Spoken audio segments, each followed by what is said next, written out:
You'll see right at the top, the first thing it says is, Glassdoor alert, attempt to inflate reviews. We have evidence that someone has taken steps to artificially inflate the ratings for this employer. Did no one actually look through the reviews and click on the company link? How am I supposed to believe that this is one of the best places to work? So it's about that time of year again when Glassdoor releases its annual best places to work list, and they show you the top 100 large companies and the top 50 small to medium companies. I'm pretty sure the only people that actually care about getting a best place to work award are the recruiters on LinkedIn so that they can lure other unsuspecting victims into their trap. Top companies are mostly expected, except for Apple. They fell off the top 100 list this year. I'm not even going to look at these because everything is so curated by their HR and media team. I want to look at the medium-sized companies. It seems like they didn't really research some of these companies. For example, if you come down to number 22 here, brown paper tickets, and you click see reviews, Glassdoor alert, attempt to inflate reviews. We've addressed the issue though. Please exercise your best judgment when evaluating this employer. And when you look at the reviews, you can kind of tell the incredibly friendly and relaxed atmosphere allows me to be myself both in and out of office. We employ a team decision-making approach. Who is we?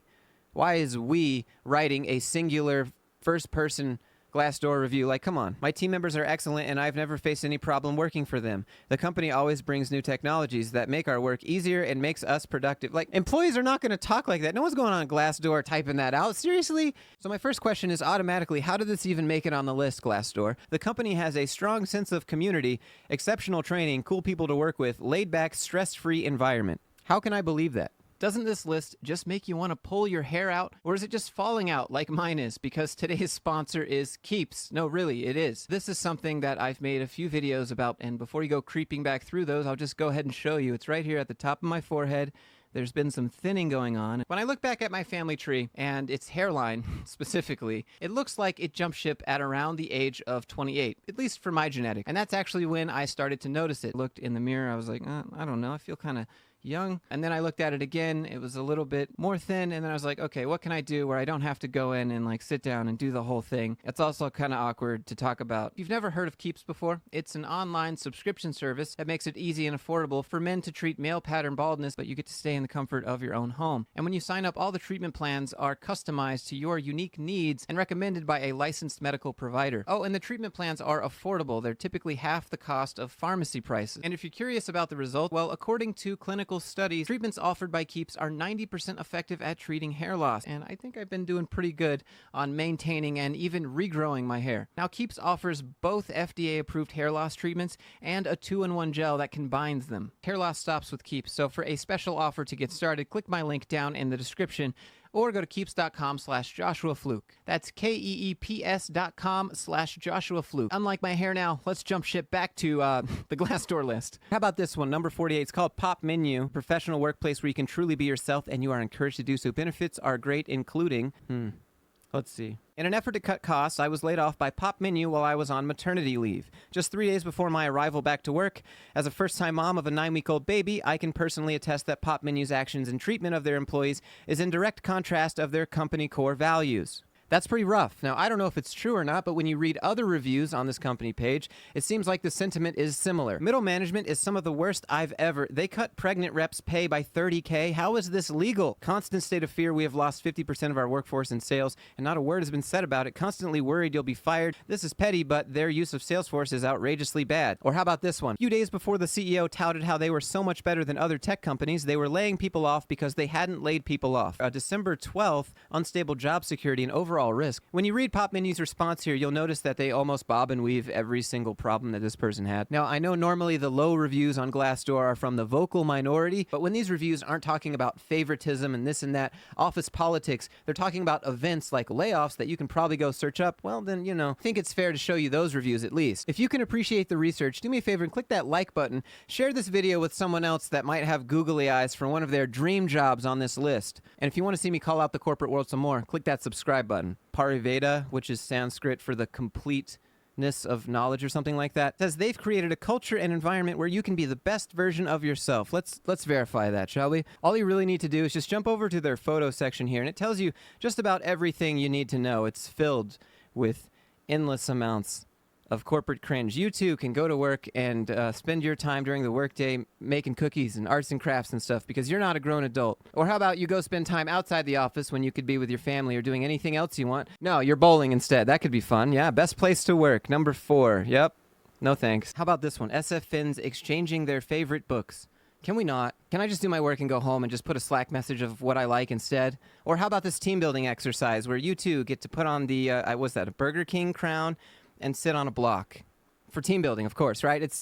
For something. It benefits you in some way, I guess. Or here, where you all get your own teddy bear and you can take it home and snuggle it at night, I guess, and cry yourself to sleep. This is humiliating. Why work when you can go to optional but really mandatory team building activities, which you'll get yelled at about later because you didn't finish your work on time. You were making arts and crafts. What are you doing?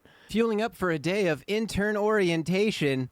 Please, God, no. I hope you enjoy long, monotonous PowerPoint presentations and dimly lit classrooms. Chicago interns doing a team-building activity. That's right. These people are paying thousands of dollars, maybe hundreds of thousands of dollars, to go to college so that they can make arts and crafts at work. Again, this is number 4 on the best places to work list. Some of our New York consultants got together for a fun night of laser tag.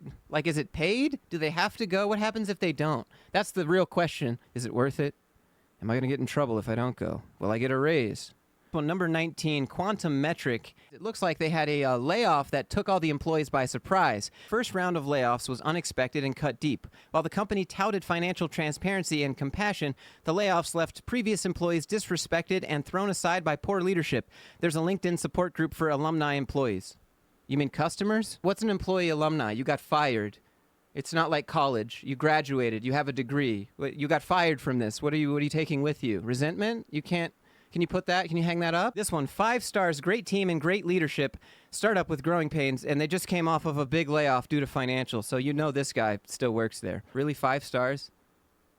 This is probably how invested some of your coworkers really are, even though they seem like your best friend. You could be gone the next day, and they'd leave a 5-star review saying, wow, great leadership. 2-star reviews. Culture used to be great. People trusted each other, really bonded. Now every 6 weeks you get anonymous peer reviews, so instead of talking about problems, people just anonymously report them. Since massive layoffs, the product has gone downhill, and this is from November 21st, 2023. It could just be me here, but if there's a massive layoff the same year that the company is listed as a best place to work, I don't know if I'm buying it. Company handled recent layoffs horribly, bad C-suite, the CEO, oh my God, rampant favoritism. Company lied saying things were going all right. Company had the best quarter ever, then laid off 20% of the workforce. Long hours, poor work-life balance, and then, 10 claps. You'll notice that there aren't a lot of claps on the 5-star reviews. Don't worry, I'm not going to show you every single one of them, but I do want to show you the number 1 best place to work for small and medium-sized companies. Goodwin Recruiting.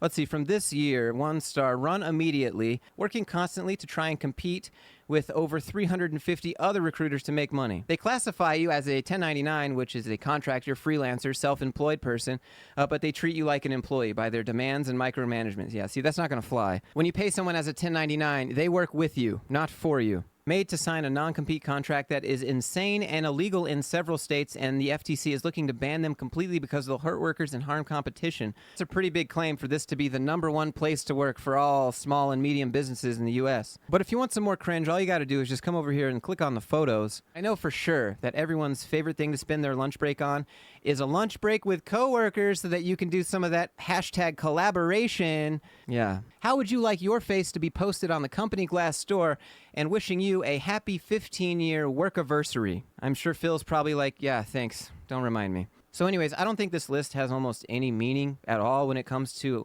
working at one of the best places, but I do think it is a great way of finding companies you don't want to work at. Anyways, if you enjoyed today's video, do me a favor, click that like button, subscribe if you'd like to see me call out the corporate world some more, and maybe share this video with someone out there who thinks this list is the end-all, be-all authority of what it means to be a good place to work. If you have something you'd like me to showcase on the channel, you can email me, Discord, Instagram. Feel free to slide in the DMs, however. Thanks again to Keeps for sponsoring today's video. You can click my link down in the description or just go to keeps.com/Joshua Fluke. Go support the people who support my hair loss and my channel.